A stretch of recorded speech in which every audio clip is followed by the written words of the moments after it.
Hello friends, welcome to Medically Simplified. This is the second video in hypersensitivity series where we will learn about type 2 hypersensitivity and also type 5 hypersensitivity. So without further ado, let's begin.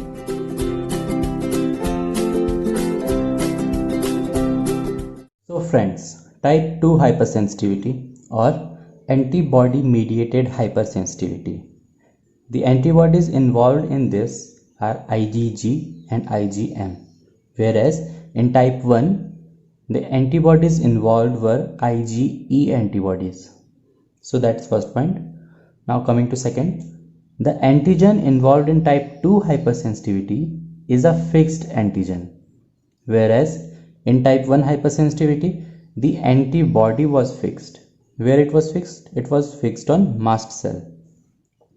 In type 2 hypersensitivity, the antigen is fixed and intrinsic. Now, this intrinsic antigen may or may not be modified by some drug or some bacterial infection. So, in this, if the intrinsic antigen is not modified, then it is known as autoimmunity. So, in type 1 hypersensitivity, the antigen was free and foreign. Now coming to the question that where the antigen can be fixed. The antigen can be fixed either on a cell surface or on a basement membrane, or we can also say extracellular matrix. Now first of all, coming to if the antigen is fixed on a cell surface.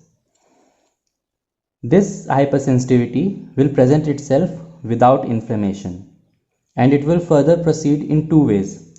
Either it will cause dysregulation of target cell or destruction of target cell.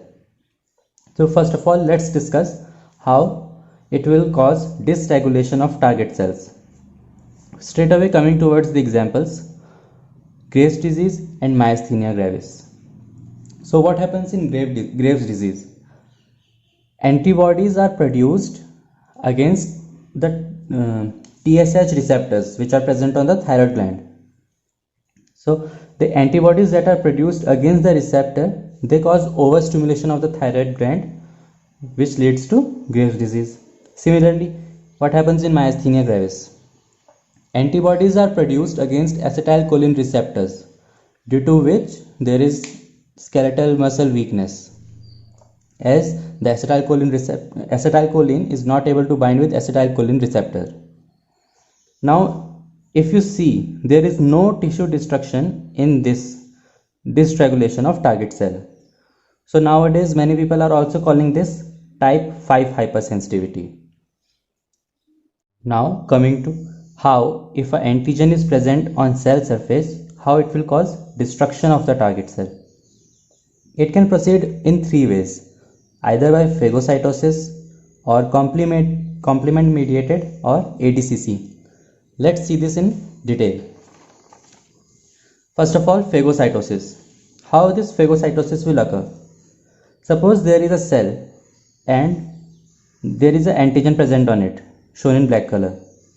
Now this antigen will have its antibody shown in green color. It can be IgG or IgM.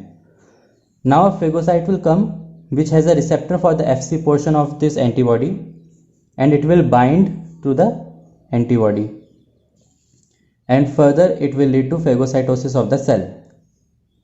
So now here see, the phagocytosis of this cell was caused due to this antibody, hence antibody mediated hypersensitivity. In another method, complement activation, how it will occur? It will occur in two ways. Suppose there is a cell, again antigen shown in black color and its antibody shown in green color. Now complement activation will occur and it will lead to the activation of C3 molecule, which will cleave into C3A and C3B. Now this C3B here, it is an opsonin.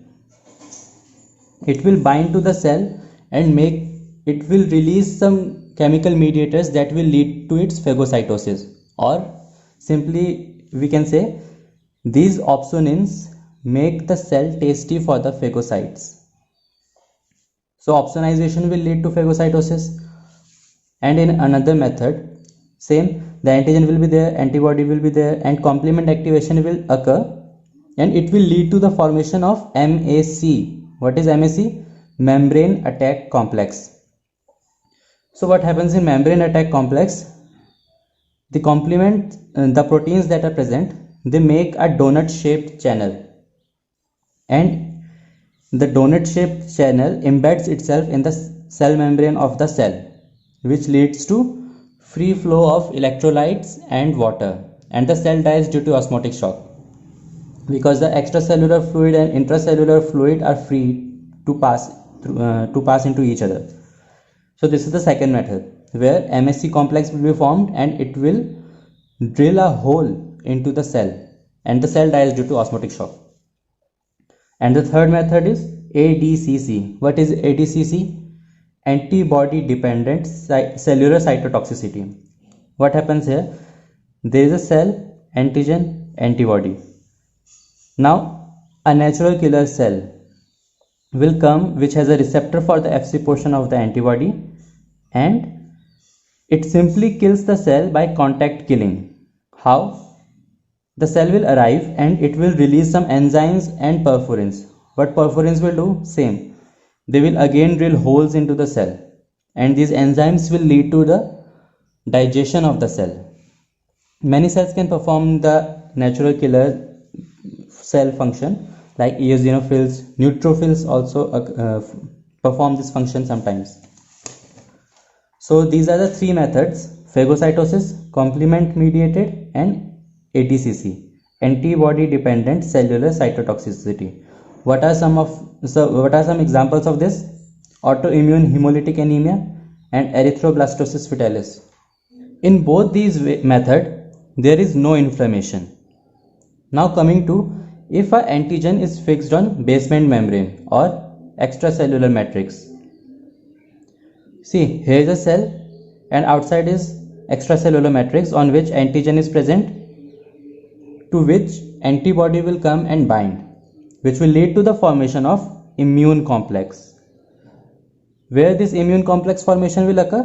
On the basement membrane. In type 1, it was on sensitized mast cell. Here, it is on basement membrane. It will lead to the activation of complement system. Complement system will destroy the tissue. Okay, but what happens here? It also leads to the activation of C3A and C5A molecules, which are chemotactic in nature. What do you mean by chemotactic? It means they attract the cells. Various immune cells are attracted to it. So it will call immune response. What? Like neutrophil recruitment or eosinophil, monocyte, macrophage, and other cells. So these cells will arrive and they will cause the inflammation. Like here, neutrophil recruitment will occur, which will lead to release of enzymes from neutrophil. So these enzymes that are released, they will cause inflammation. Hence, without inflammation and antigen on basement membrane will lead to, with inflammation, type 2 hypersensitivity. Some example of this are Goodpasture syndrome and acute rheumatic fever. In Goodpasture syndrome, antibodies are produced against type 4 collagen. And in acute rheumatic fever, after bacterial infection, it leads to the inflammation of heart and joints and other places. Okay, so that's all for type 2 hypersensitivity. Thank you for watching this video. If you like this video, give it a thumbs up, share it with your friends, and please subscribe to Medically Simplified. Thank you.